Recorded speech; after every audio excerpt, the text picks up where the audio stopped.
Adewale walked through the busy market square, thinking about Omolara. The sun was shining brightly over the colorful Yoruba village of Ife. Women in bright clothes moved gracefully, their heads wrapped in gele, while men in flowing agbada talked lively. The air was filled with the smell of spices and the beats of drums. Adewale, a tall and strong farmer with deep brown eyes, walked up to Omolara's family stall where she was arranging yams. Omolara, slender with long braided hair and bright eyes, looked up and smiled. Her beauty lit up Adewale's world. She wore a vibrant blue iro and buba, with beads around her neck and wrist. "Adewale, you're here," Omolara said, her voice sweet. "I couldn't stay away," Adewale replied, his gaze softening. "I wanted to see you before the festival tonight." The village was getting ready for the Egungun festival, a time to honor ancestors with music, dance, and masquerades. Villagers wore their finest clothes, and the air buzzed with excitement. In the midst of the preparations, Obafemi watched from a distance, his sharp features twisted with jealousy.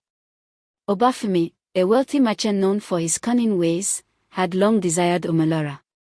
But her heart belonged to Adewale. As the sun set, the festival began. Villagers gathered in the central square, where dancers in elaborate masks and costumes performed. Drums echoed through the night, and laughter filled the air. Adewale and Omolara danced together, their joy clear to see. Obafemi approached them, his eyes glinting with malice. "Adewale, Omolara," he greeted, forcing a smile. "Enjoying the festivities, I see." "We are, Obafemi," Adewale replied, his arm protectively around Omolara. Obafemi's smile faded. "I have something to discuss with you, Adewale. In private." Adewale frowned but nodded, following Obafemi to a secluded area. "What is it?" Obafemi's expression hardened. "Stay away from Omolara. She deserves someone better, someone like me." Adewale's eyes flashed with anger. "Omolara's heart is her own to give. You cannot force her love." Obafemi sneered. "We'll see about that." The festival continued, but a shadow loomed over Adewale and Omolara's happiness. Obafemi's threat lingered, and they knew their love was in danger. As the night wore on, Eralu, the village elder, observed the young lovers and the tension around them. Her wise eyes, set in a face marked by years of experience, missed nothing. She knew the ways of the heart and the dangers of jealousy. The next day, the village awoke to find a priceless artifact missing from the shrine. Panic spread, and accusations flew. Obafemi saw his chance. He approached the village chief, his voice full of false concern. "I saw Adewale near the shrine last night," he said. "Maybe he knows something." Adewale was arrested, and the village was thrown into turmoil. Omolara's heart shattered as she watched the man she loved taken away. The stage was set for a confrontation that would change their lives forever. The morning sun rose over Ife village, shining harshly on the unfolding drama. Adewale was dragged to the square, his hands tied with rough ropes. The usually peaceful village was now filled with whispers and accusing glances. Omolara hurried through the crowd, her colorful clothes fluttering. "Please, this is a mistake," she cried, her voice trembling. Adewale would never steal from the shrine. Despite the rough treatment, Adewale stood tall, his eyes filled with defiance and sadness. He met Omolara's gaze. "I am innocent," he declared. "I haven't done anything wrong." The village chief, an old man with a stern face, called for silence. "Let's hear the evidence," he said. "Obafemi, you say you saw Adewale near the shrine. What did you see?" Obafemi stepped forward. "I saw him near the shrine last night. When I approached, he ran away."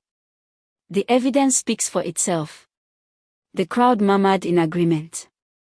Omolara turned to Eralu, the wise elder, for help. "Eralu, you know Adewale. He's a good man. Please, help us." Eralu nodded. We must seek the truth but be careful of lies. During the trial, Omolara felt anxious. Obafumi's lies were convincing, and the villagers seemed ready to believe him. Omolara's brother, Ayamf, stood by her side, determined to help. This is wrong, Ayamf whispered. Obafumi is lying. We need proof.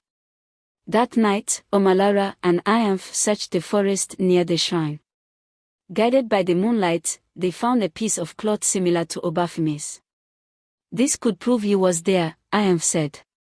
The next morning, they found a witness, Abeni, who saw Obafumi near the shrine. I didn't want to get involved, she admitted. With this evidence, Omolara and Ayamf rushed to the square, interrupting Adewale's sentencing. We have proof, Omolara exclaimed. The village chief listened as Omolara presented the evidence. The crowd grew uncertain. Obafumi became angry. This is a trick, he claimed. Eralu intervened. We'll investigate. If Adewale is innocent, he must be freed. But before the investigation could begin, Obafumi convinced the chief to expedite the punishment to avoid scrutiny. That evening, under darkening storm clouds, Adewale was brought to the stake. Tears streamed down Omolara's face as the flames rose. No, she screamed.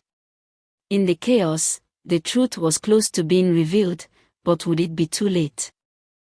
As the flames were doused by a sudden downpour, the villagers saw it as a sign from the gods. Adewale, miraculously alive but badly burnt, was rescued from the pyre by Ayamf and a few brave souls. Omolara rushed to his side, trembling as she checked his injuries. Despite the pain, Adewale managed a weak smile. The gods are with us, he whispered. Eralu, standing tall and commanding, addressed the crowd. This is a message. We must seek truth and justice. The village chief, humbled, agreed. We'll reopen the investigation. Obafumi tried to slip away, but Ayamf stopped him. Not so fast, he said firmly. The villagers gathered as Eralu led the inquiry. Abeni confirmed seeing Obafumi near the shrine. The embroidered cloth torn from Obafumi's clothes was damning evidence. Obafumi protested, but his voice faltered. Eralu silenced him. You deceived this village. Justice must be served. As Obafumi was taken away, the villagers turned to Adewale. With Omolara's care, he began to heal. Days passed, and Adewale regained strength. Omolara stayed by his side, their love unwavering. Ayamf worked to restore the stolen artifact, symbolizing the village's integrity. The community gathered to celebrate truth and love, knowing they had overcome betrayal. Adewale took Omolara's hand. Our love has grown stronger. Omolara smiled through tears. Together, we can face anything. Eralu watched, feeling proud. The village had grown closer, united by integrity and justice. The celebration ended with peace and renewal.